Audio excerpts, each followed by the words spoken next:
مساء الخير. النهاردة بقى هنعرف ازاي نقطع الرمان بطريقة بسيطة جدا وسهلة وموفرة للوقت جدا.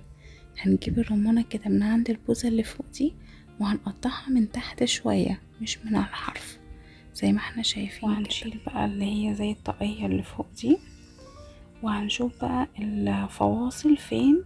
حتى لو الفواصل قريبة من بعضها هنشيل حبة الرمان اللي على الوش دول عشان نشوف الفواصل كويس. حتى لو الفاصل قريب من الفاصل اللي بعده برضو هنفتحها من ناحية الفاصل كده لحد تحت،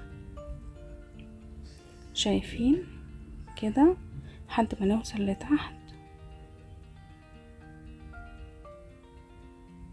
وبعدين بقى نبدأ نفتح التقطيع اللي احنا قطعناها. هتلاقوا الفواصل دي ماسكة في العنقود اللي في النص كده كده نفتح. وبعدين نشيل بقى ايه نص الرمانية اللي هي القلب ده، الورق الابيض ده ننضفه كويس. انتوا هتلاقوا الورق الابيض ده قليل جدا لان هو في الغالب في الحتة دي اللي انا بشيلها دي بس، وننضفها كده من الرمان اللي فيها. خلاص كده خلصت.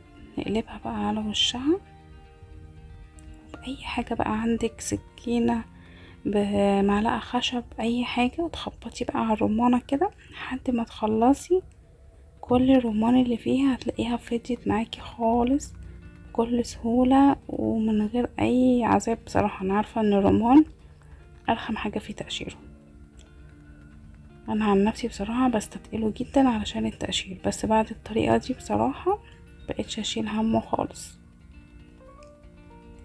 وهنرفعها فوق كده عشان الحروف كمان نخبط عليها كويس.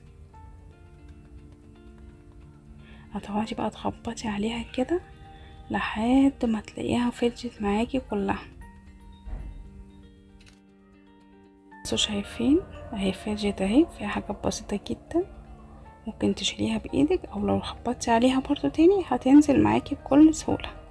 بس لو في حاجة طبعا مقفول عليها بالورق الابيض هنشيل الورقة من عليها بس كده. طريقة سهلة ولذيذة وبصراحة بتوفر وقت ومجهود، ما بتخليكيش تكسلي ابدا على الرمان. يا رب الفيديو يعجبكم، ده فيديو بسيط كده.